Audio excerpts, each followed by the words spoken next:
देखिए, जैसा कि हम सब लोग जानते हैं कि पिछले दिनों कबीरदास जयंती जो गोहाना में मनाई गई थी, उसमें हमारे मुख्यमंत्री श्री नायब सिंह सैनी जी आए थे मुख्य अतिथि के तौर पर। और जो गोहाना की जनता ने उस वक्त जो डिमांड की थी, उसमें सबसे प्रमुखता के साथ जिस मांग को माना गया था वो ये था कि भाई हमारा गोहाना जो है वो जिला बनना चाहिए। और उसी वक्त माननीय मुख्यमंत्री जी ने कहा कि हम लोगों ने गोहाना जिला बनाने की प्रक्रिया को शुरू कर दिया है और आप लोगों का मांग पत्र जो जिला बनाने के लिए कमेटी सरकार की रहती है, चीफ सेक्रेटरी और एफसीआर की अध्यक्षता में वो गठित कर दी गई है।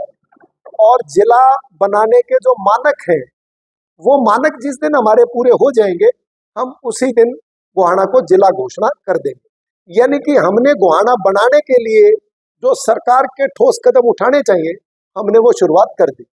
दूसरा प्रमुखता के साथ मुद्दा था वेस्टर्न बाईपास का, जिसमें उस वक्त भी माननीय मुख्यमंत्री जी ने इस डिमांड को बड़ी सहजता के साथ स्वीकार करते हुए कहा। और चूंकि ये मांग और चूंकि ये घोषणा जब बड़ौदा का उपचुनाव था, तो हमारे तत्कालीन उस वक्त के जो मुख्यमंत्री रहे माननीय मनोहर लाल जी, उन्होंने घोषणा की थी और उस पर काम भी शुरू हो गया था। लेकिन कहीं ना कहीं कोई जमीन को लेकर के पंचायत के साथ या व्यक्तिगत तौर पर उसकी प्रॉब्लम थी, वो आई, लोगों की लिटिगेशन हुई, कोर्ट में गए।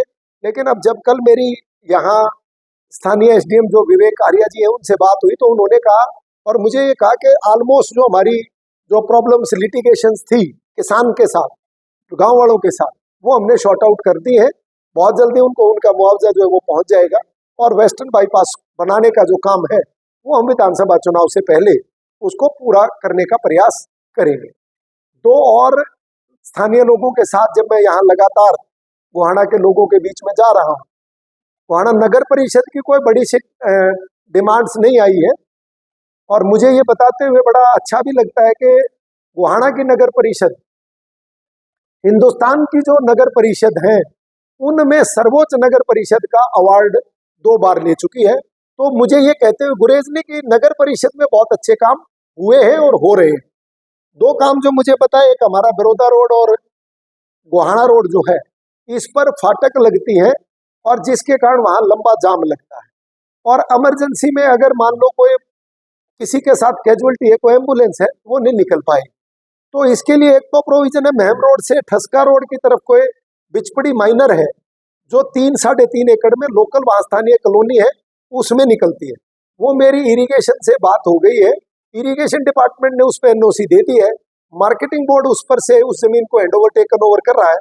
बहुत जल्दी ही वो 3 एकड़ का रास्ता बनने के बाद कोई इमरजेंसी के लोग जो है वो सीधा ठसका रोड से बाहर निकल जाएंगे, जाम की समस्या को निजात मिलेगी। और फ्लाईओवर का निर्माण हम इनके ऊपर बहुत जल्दी माननीय मुख्यमंत्री जी से करवाने वाले हैं। और इसके अतिरिक्त एक लंबी जो डिमांड है गोहाना के स्थानीय लोगों की कि हमारे 2 हुड्डा के सेक्टर की जमीन एक्वायर हो चुकी है लंबे समय से, वो ड्रॉ नहीं निकल रहा है। तो तत्कालीन हमारे जो चीफ एडमिनिस्ट्रेटर हुड्डा हैं टीएल सत्यप्रकाश, मेरी उनसे बात हुई तो उन्होंने कल मुझे सोमवार को बुलाया है और उन्होंने ये आश्वासन दिया है मुझे कि कुछ छोटी मोटी जमीन का इशू है जो रास्ते को लेकर के गांव के साथ एक लिटिगेशन है जो गांव वहां लगता है उसको लेकर के, तो उसमें भी उन्होंने मुझे इंश्योर किया कि बहुत जल्द हम लोग इस रास्ते को क्लीन चिट दे करके हम इस गोहाना के दोनों सेक्टरों का ड्रा बहुत जल्द जो है वो हरियाणा की सरकार करने वाली।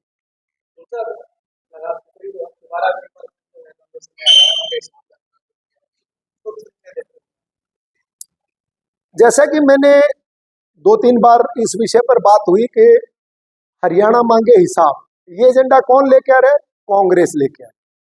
जो खुद चोर है, ये पहली बार देखने को मिल रहा है कि जो आदमी चोर है वो हिसाब मांग रहा है।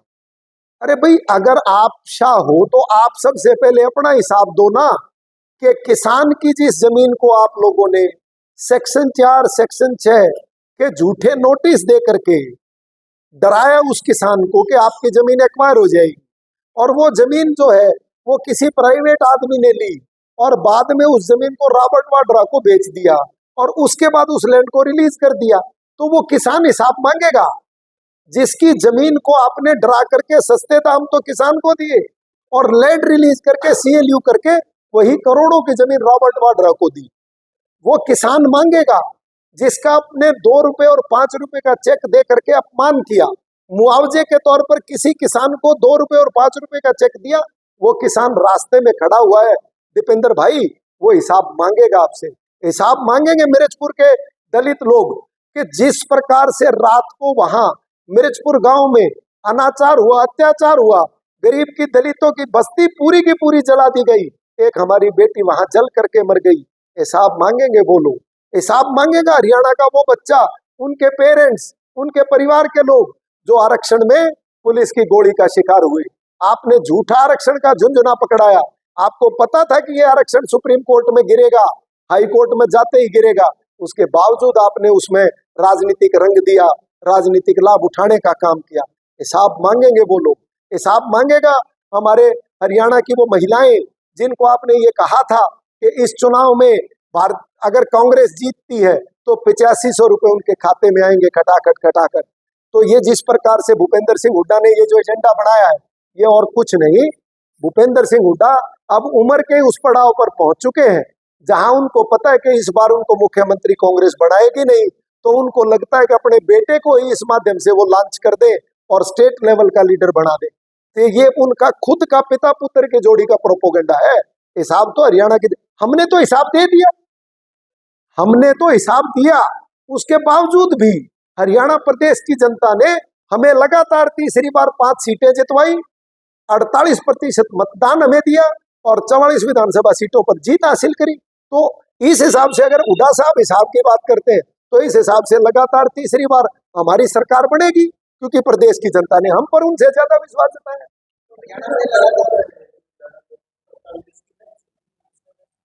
कौन कह रहा है जी?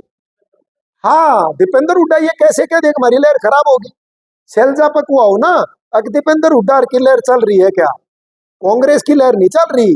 ये पिता पुत्र की बनाई ऑर्डर जिस जगह आप हम बैठे हैं, इस जगह ना उनका गढ़ बताते हैं। आड़े आड़े तो लहर है। आप यमुनानगर का नहीं जाके देखो लहर है क्या? आपकी तोड़ो और सिरसा जाके बैठो लहर है क्या? आप फरीदाबाद जाओ लहर है क्या? भिवानी थे तो लहर थी, वहां काट दी इनने। किरण चौधरी लहर थी ना कांग्रेस की, वहां तो इनने काट दी। अब जो बात कह रहे थे, इस बार का जो हरियाणा का विधानसभा चुनाव है, बड़े बड़े लोग अशोक तंवर, नवीन जिंदल, किरण चौधरी और बड़े पुराने नाम तो 10 साल तुम्हारी गल है, ये लिखण लाग रहे हैं। इस लोक विधानसभा चुनाव में भूपेंद्र सिंह हुड्डा वाली बात उनने के ऊपर फिट बैठेगी कि लोकसभा में कांग्रेस जो है हारेगी और विधानसभा तक आते आते कांग्रेस कति सावरे जाए, कोई कार्यकर्ता नहीं बचेगा, दोनों बाबू बेटा अंडेंगे बस कांग्रेस का झंडा ठाई। इनसे ये बर्दाश्त नहीं है। मैं आप लोगों के साथ आज प्रेस के मीडिया के साथियों के साथ बैठा हूँ, बड़ी विनम्रता के साथ। हुड्डा साहब मेरे पिता तुल्य हैं, दीपेंद्र हुड्डा भाई है मेरे से छोटा। मैं उसको एक ही बात कहता हूँ, अगर आप ये दिखाना चाहते हैं कि हम जनता के बीच में एकजुट होकर के चुनाव लड़ेंगे, एक भी प्रेस कॉन्फ्रेंस वो इस विधानसभा चुनाव से पहले 4 लोगों की इकट्ठी करके दिखा दें, जिसमें उदयभान, भूपेंद्र सिंह हुड्डा हो, किरण बड़ी शैलजा जी हो और रणदीप सुरजेवाला, इन चारों की प्रेस कॉन्फ्रेंस दिखा दो। मैं आपको ये बताना चाहता हूँ और प्रदेश की जनता देख रही है, उनको नहीं पता। शैलजा चुनाव जीती, वो बेचारी प्रेस कॉन्फ्रेंस कर रही है, उसके शीशे तोड़वा दिए, उसको अशोक तंवर जी का लाठी मारी, सबने पता है। ये बर्दाश्त नहीं कर सकते कि भूपेंद्र सिंह हुड्डा के सिवाय किसी और का मुख्यमंत्री का नाम भी अगर कोई ले दे तो ये उसको कांग्रेस से बाहर निकालने के लिए पुरजोर कोशिश करते।